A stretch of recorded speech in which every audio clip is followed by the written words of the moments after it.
ബംഗ്ലാദേശിൽ ന്യൂനപക്ഷങ്ങൾക്ക് നേരെയുള്ള അക്രമങ്ങൾ അവസാനിപ്പിക്കാൻ ഇന്ത്യ ഗവൺമെൻറ് ശക്തമായ നിർദ്ദേശം നൽകിയതായി നാം അറിഞ്ഞു.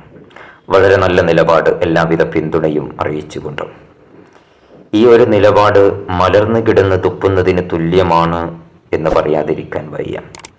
ഇന്ത്യയിൽ BJP ഭരണത്തിലേറിയതിനു ശേഷം മുസ്ലിങ്ങൾക്കും ക്രിസ്ത്യാനികളുമടക്കമുള്ള ന്യൂനപക്ഷങ്ങൾക്ക് നേരെയുള്ള, അതേപോലെ ദളിതർക്ക് നേരെയുള്ള അക്രമങ്ങൾ എത്രയോ മടങ്ങ് അധികരിച്ചിട്ടുണ്ട്.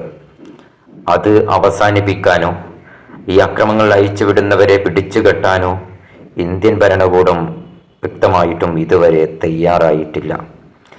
അക്രമികളെ പല രൂപത്തിൽ സംരക്ഷിക്കുന്ന, അക്രമികളെ ജാമ്യത്തിലിറക്കി അവരെ എല്ലാ നിലക്കും കുറ്റവിമുക്തരായി തെരുവിലൂടെ നടന്നാകാനും തെരുവിലൂടെ അബദ്ധസഞ്ചാരം നടത്താനും അവസരങ്ങൾ നൽകുന്ന ഇന്ത്യൻ ഭരണകൂടം ആദ്യം സ്വന്തം രാജ്യത്തെ ജനങ്ങളെ ഒരേപോലെ കണ്ട് ന്യൂനപക്ഷങ്ങൾക്ക് നേരെയുള്ള അക്രമങ്ങൾ അവസാനിപ്പിക്കുകയും അക്രമികളെ കൽത്തുറുങ്കിലടക്കാനും മുന്നോട്ട് വരാത്ത സാഹചര്യത്തിൽ ഈ ഒരു നിലപാട് എങ്ങനെ പറയാൻ നിങ്ങൾക്ക് സാധിക്കുന്നു?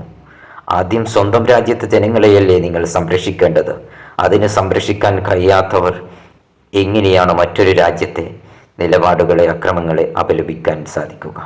ഇന്ത്യയിൽ നടക്കുന്ന മുസ്ലിമീങ്ങൾക്കും ക്രിസ്ത്യാനികൾക്കും മറ്റും എതിരെ നടക്കുന്ന അക്രമങ്ങളെ വിദേശ രാജ്യങ്ങൾ അപലപിക്കുമ്പോൾ അത് ഞങ്ങളുടെ രാജ്യത്തെ ആഭ്യന്തര പ്രശ്നമാണ് എന്ന് പറഞ്ഞുകൊണ്ട് തള്ളിക്കളയുന്ന ഭരണകൂടം, ഇനിയെങ്കിലും ഒരു കാര്യം ഓർക്കുക.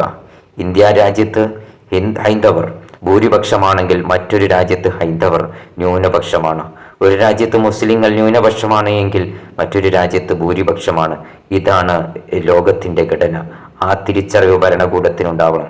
നമ്മുടെ രാജ്യത്ത് എല്ലാ മതങ്ങളെയും ഒരുപോലെ സംരക്ഷിച്ചു കൊണ്ടുപോകാൻ നമ്മുടെ ഭരണകൂടത്തിന് സാധിച്ചാൽ മറ്റൊരു രാജ്യത്തും അവിടെയുള്ള ന്യൂനപക്ഷങ്ങൾ, ഇന്ത്യയിലെ ഭൂരിപക്ഷം ആക്രമിക്കപ്പെടുകയില്ല എന്നുള്ള തിരിച്ചറിവ് ഇതോടുകൂടി നിങ്ങൾക്കുണ്ടാവട്ടെ എന്ന് ആശംസിക്കുന്നു.